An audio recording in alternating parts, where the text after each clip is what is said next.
नमस्कार और स्वागत है।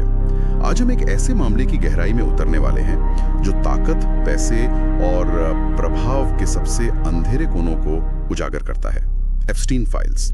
हमारे पास जो जानकारी है वो कानूनी दस्तावेजों, कोर्ट रिकॉर्ड्स, फ्लाइट लॉग्स और गवाहियों से ली गई है। और हमारा मकसद यहाँ सनसनी फैलाना नहीं, बल्कि ये समझना है कि ये एप्स्टीन फाइल्स आखिर हैं क्या। इनमें ऐसा क्या है जिसने दुनिया भर में तहलका मचा दिया, और सबसे जरूरी, हमें इनसे क्या समझना चाहिए। ठीक है, तो शुरू करते हैं। जब हम कहते हैं एप्स्टीन फाइल्स, तो ज्यादातर लोगों के दिमाग में किसी जासूसी फिल्म की तरह एक सिंगल सीक्रेट फाइल की तस्वीर आती है, लेकिन असल में ऐसा है नहीं, है ना? नहीं, बिल्कुल नहीं। ये एक बहुत बड़ी गलतफहमी है। असल में ये कोई एक दस्तावेज है ही नहीं। अच्छा। ये नाम तो मीडिया का दिया हुआ है। हम बात कर रहे हैं हजारों पन्नों के कानूनी कागजात की। मतलब सोचिए, इसमें पीड़ितों के बयान हैं, गवाहों से पूछताछ, ईमेल्स, फ्लाइट लॉग्स। ओह, तो ये बहुत कुछ है। बदनामी का दूसरा नाम बन गया है। इस कहानी को समझने के लिए हमें इस आदमी को समझना होगा। ये था कौन? एक अरबपति फाइनेंसर। लेकिन कमाल की बात ये है कि किसी को ठीक से पता ही नहीं था कि उसका पैसा आता कहां से था। यही तो सबसे बड़ा रहस्य था। उसका कोई साफ बिजनेस मॉडल नहीं था। वो खुद को सुपर रिच लोगों के लिए एक तरह का टैलेंट स्काउट बताता था, लेकिन सब कुछ बहुत धुंधला था। उसकी असली ताकत उसका नेटवर्क था। हम बात कर रहे हैं राष्ट्रपतियों, प्रधानमंत्रियों, शाही परिवार के लोगों की। बिल्कुल, दुनिया के टॉप वैज्ञानिक, हॉलीवुड स्टार्स, वो इन लोगों के साथ उठता बैठता था। हाँ, लिटिल सेंट जेम्स, जिसे कुछ लोग बहुत बुरे नामों से बुलाते थे, आइलैंड ऑफ सिंस। ये नाम ही अपने आप में बहुत कुछ कहते हैं।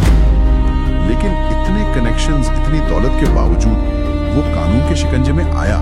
कम से कम एक बार तो आया था, 2008 में। हाँ, और यहीं से इस कहानी का सबसे, मैं कहूँगी, शर्मनाक अध्याय शुरू होता है। 2008 में फ्लोरिडा में उस पर नाबालिग लड़कियों से जुड़े बहुत गंभीर आरोप लगे। सबूत भी थे। सबूत काफी मजबूत थे। लेकिन फिर एक ऐसा सौदा हुआ जिसने अमेरिकी न्याय व्यवस्था पर एक बहुत बड़ा सवालिया निशान लगा दिया। उसे एक नॉन प्रोसिक्यूशन अग्रीमेंट मिला। एक मिनट, नॉन प्रोसिक्यूशन एग्रीमेंट, ये सुनने में ही अजीब लगता है। इसका मतलब क्या हुआ? इसका मतलब था कि फेडरल प्रोसिक्यूटर्स, मतलब संघीय अभियोजक, उस पर मुकदमा नहीं चलाएंगे। क्या? हाँ, इसके बदले में उसने कुछ छोटे मोटे राज्य के आरोपों को स्वीकार किया, जिसके लिए उसे सिर्फ 13 महीने की जेल हुई। सिर्फ 13 महीने? और वो जेल भी नाम की ही थी। उसे वर्क रिलीज मिली हुई थी। Work release? यानी वो दिन में 12 घंटे, हफ्ते में 6 दिन अपने ऑफिस जा सकता था। वो जेल बस सोने के लिए जाता था। ये तो न्याय का मजाक है। बिल्कुल। अभियोजकों ने बाद में खुद माना कि एक भयानक गलती थी। यहाँ दौलत ने सीधे न्याय को खरीद लिया था। तो मतलब सिस्टम ने उसे एक तरह से बचा लिया। फिर ये मामला दोबारा कैसे खोला? अगर डील हो गई थी तो ये फाइल्स पब्लिक कैसे हुई? इसका क्रेडिट जाता है पीड़ितों की हिम्मत और कुछ पत्रकारों की जिद। सालों बाद वर्जीनिया गिफरे नाम की एक पीड़िता ने एप्स्टीन की सबसे करीबी सहयोगी गिस्लीन मैक्सवेल पर मानहानि का मुकदमा किया। अच्छा, गिस्लीन मैक्सवेल पर? हाँ, ये एक सिविल केस था, क्रिमिनल नहीं। लेकिन इसी केस की सुनवाई के दौरान उन तमाम लोगों से पूछताछ हुई जो एप्स्टीन के नेटवर्क का हिस्सा थे, और ये सारी गवाहियां, सारे बयान सीलबंद लिफाफों में रखे गए थे। तो ये सिविल केस एक चाबी बन गया इन राजों को खोलने के लिए। बिल्कुल। पीड़ितों और मीडिया ने अदालत से इन दस्तावेजों को पब्लिक करने की मांग की। उनका तर्क था कि जनता को ये जानने का हक है कि सिस्टम कैसे फेल हुआ। सही बात। और एक जज ने उनकी बात मानी। उन्होंने आदेश दिया कि इन सीलबंद दस्तावेजों को एक एक करके खोला जाए। इसी प्रक्रिया में जो हजारों पन्ने सामने आए, उन्हें ही आज दुनिया एप्स्टीन फाइल्स कहती है। यहाँ ये वास्तव में दिलचस्प हो जाता है। इन फाइलों के अंदर असल में है क्या? आपने फ्लाइट लॉग्स का जिक्र किया।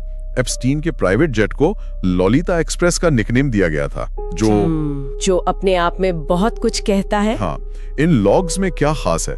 इन लॉग्स में उन लोगों के नाम हैं जिन्होंने एप्स्टीन के साथ उसके प्राइवेट जेट पर सफर किया। इसमें कई बड़े और जाने माने नाम शामिल हैं। लेकिन इन लॉग्स की अपनी एक सीमा है। ये नहीं बताते कि प्लेन के अंदर क्या हुआ। ये बस ये बताते हैं कि कौन, कब, कहाँ गया। ओके। इससे ज्यादा जरूरी है पीड़ितों की गवाहियाँ। ये बहुत ही परेशान करने वाले और डिटेल्ड बयान हैं, जिनमें बताया गया है कि लड़कियों को कैसे इस नेटवर्क में लाया जाता था, उनके साथ क्या होता था और इस दौरान वे किन-किन प्रभावशाली लोगों से मिली। और यहीं पर सबसे बड़ा विवाद शुरू होता है। इन फाइलों में दुनिया के कुछ सबसे ताकतवर लोगों के नाम हैं। Bill Clinton, Prince Andrew, Donald Trump और भी कई। मैं समझता हूं कि कानूनी तौर पर नाम आने का मतलब दोषी होना नहीं है, लेकिन आम इंसान के लिए जब इतने बड़े नाम ऐसी घिनौनी कहानी में आते हैं तो शक होना तो लाजमी है ना? बहुत गहरा असर डाला है इसने, और आपका सवाल बिल्कुल सही है। यहीं पर हमें बहुत सावधानी से चीजों को समझने की जरूरत है। एक कानूनी सच्चाई है और एक पब्लिक परसेप्शन है। कानूनी तौर पर 3 बातें समझना जरूरी हैं। ठीक। एक, किसी का नाम फाइलों में होना ये साबित नहीं करता कि उस पे कोई आरोप है। हो सकता है किसी ने बस उसके साथ सफर किया हो। 2, किसी पर आरोप लगना ये साबित नहीं करता कि वो दोषी है, ये सिर्फ एक आरोप है।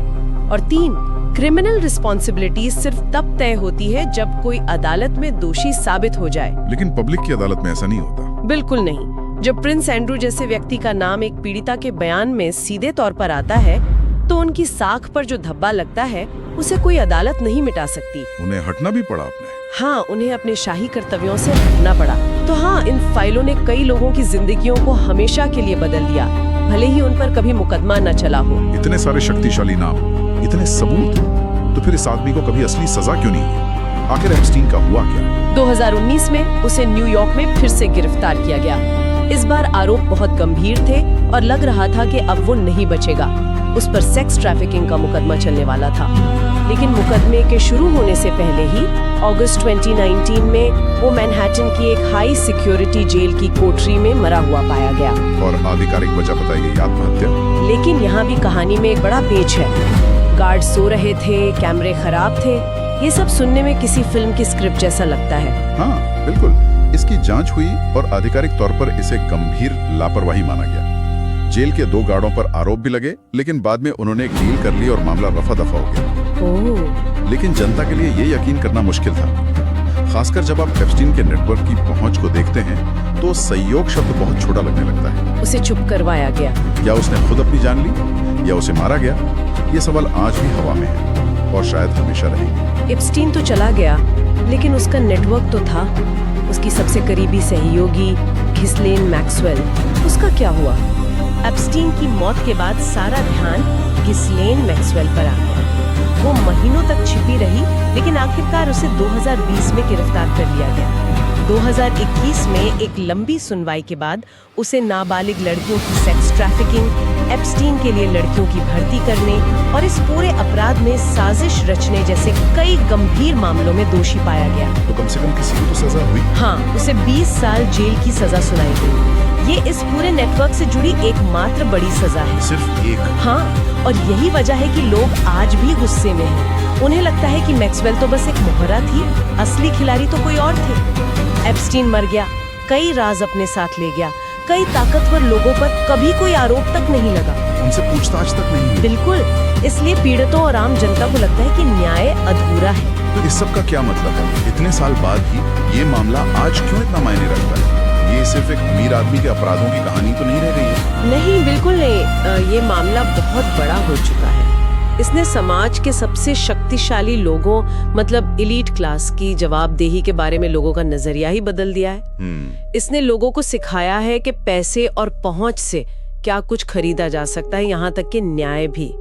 इस मामले ने मीडिया को भी ज्यादा शक्की बना दिया है और संस्थानों जैसे FBI और न्याय विभाग में लोगों के भरोसे को बहुत गहरी चोट पहुंचाई है। तो अभी एक रेफरेंस पॉइंट बन गया है। हाँ, एक केस स्टडी बन गया है कि कैसे सिस्टम अमीरों और शक्तिशाली लोगों के लिए अलग तरीके से काम करता है। तो ये समझना भी जरूरी है कि ये फाइलें क्या हैं और क्या नहीं है। जैसा कि आपने कहा, ये कोई दोषियों की सूची नहीं है। बिल्कुल, ये सबसे बड़ी गलतफहमी है जिसे दूर करना जरूरी है।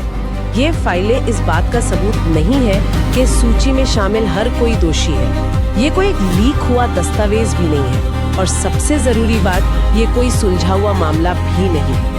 असल में ये फाइलें एक खिड़की की तरह हैं, जो हमें दिखाती हैं कि पर्दे के पीछे क्या चल रहा था। ये हमें एलीट क्लास को मिलने वाले संरक्षण, कानूनी सिस्टम की खामियों और पीड़ितों की आवाज को दबाने के तरीकों की एक झलक देती है। तो हमने देखा कि एप्स्टीन फाइल्स तथ्यों, आरोपों और एक नाकाम सिस्टम की कितनी उलझी हुई कहानी है। जैसा कि हमारे स्रोत भी सुझाव देते हैं, इस पर जिम्मेदारी से बात करने के लिए हमें तथ्यों को अफवाहों से अलग करना होगा।